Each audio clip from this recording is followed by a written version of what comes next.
Hey, my name is Kevin Clark, and this is my interpersonal communication plan. Interpersonal is intentional. Listening is complicated. You got to know who you are as a health service profession in order to reach clients. You got to understand who you are, how you communicate, how people communicate with you socially, and your own self identity when it comes to communication. You got to understand that there are several things that we do when we do communicate like in society. One of those is cooning. We tend to hide ourselves, especially if we don't like the person, especially if we don't like the things, or we tend to do the opposite. We criticize a lot about the other person and make them seem like they're less than who they are.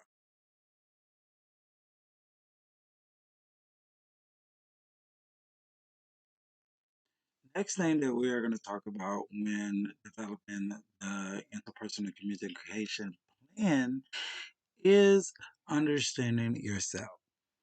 Mel Cabral developed the four personality type this. You got D, which is active and task oriented. I, which is active and people oriented. You got S, which is passive and people oriented. And you got C, which is passive and talent oriented. The following is a result of my uniquelyu.org assessments that I took that gives you a definition of who you are and how society sees you. Personality test is split into two different self identity and social identity. For the social identity, which is where I won, which is this is what's expected of me. My personality type is C or CS, which is passive, pretty much.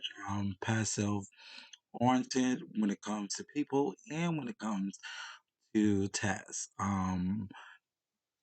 And as you can see in the picture, what people expect of me, what society is, I'm easily someone to talk to, someone to just cope with. Everyone sees that I'm willing to just do everything I do.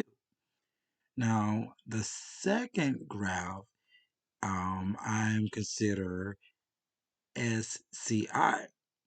Now, with that, that's more of a self reflection. It's more of like, I'm the type of person that, in order to get to know me or in order for me to be myself around you, I have to know you. I'm more of myself when it's around family and friends.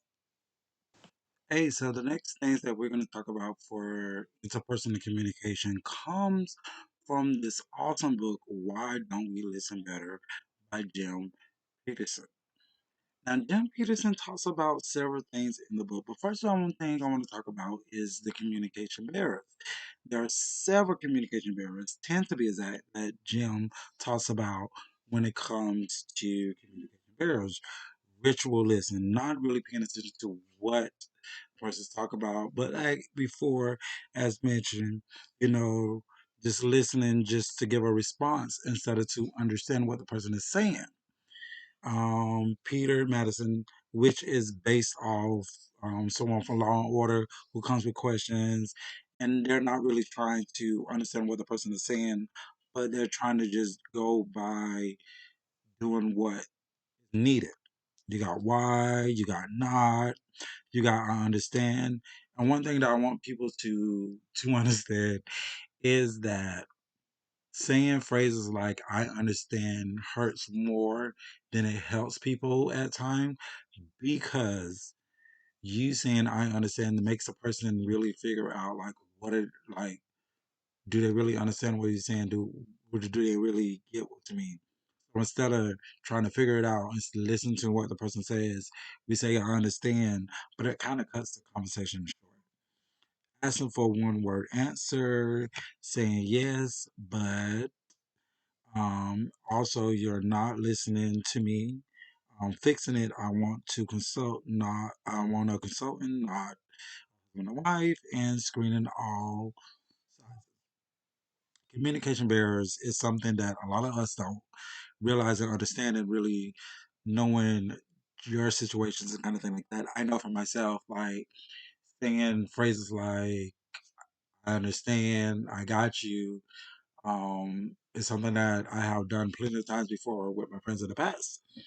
And out there discovering this kind of thing like that is like taking the time out to even listen to them and really get to understand what they say, and cutting them short by giving them phrases like "I understand" or ritualistic and kind of thing like that. Makes it kind of hard for me now. Like, man, I got to do better. So I got to do better with by communication bear. Jim Peterson talks about the flat bang theory. The flat bang theory is the beginning of a picture of how we're supposed to operate well. However, the flat brain syndrome shows what happens to us when our system goes out of order. There are three functions in the flat brain theory. There's the heart function, the head function, and the stomach function. Now, these theories are all supposed to be like a funny way of like how bad we communicate, kind of thing like that. But I mean, it makes sense most of the time. Our stomach function is comprised of feelings and emotions. Heart is supposed to express and receive support, and the head function is like a logical computer part of us. When they are all out of whack, then our communication tends to go wrong. Now, before I get into a good strategy of what we should do in case of we develop the flat brain syndrome and develop the flat brain tango, So I one want to of the talk main about some things I want to goals, do is set up goals that I could to implement the interpersonal communication plan. And one of those goals is to develop the three communication skills that many people in the psychology field seems that is just the foundation. You got authors like Kenneth Francis and Kim Weichel that developed helping skills for human service workers. They talked about empathy. They talked about warmness and um, genuineness being a part of skills that anybody that goes into therapy, become a therapist, or even a human service worker needs to be capable of doing. A human service worker needs to be capable of doing. We need to be a better listener, like Jimmy um, Peterson talks about in his book. He developed several techniques that we can do. He also developed the talker listener card that many of us can implement and apply to, and make sure that we are doing the things that we are supposed to do. Also, we can get feedback from our colleagues, our supervisor, from the clients themselves. I really feel that this is the biggest goal. This is the most important one. And we can also focus more on clients' verbal and non-verbal communication. So, in conclusion, I want to talk about how I want to take this interpersonal communication plan and I want to implement it when I graduate from college and I get my license and I open up my own office dealing with mental health for black men, that I want to work on being the best health service worker I can for them.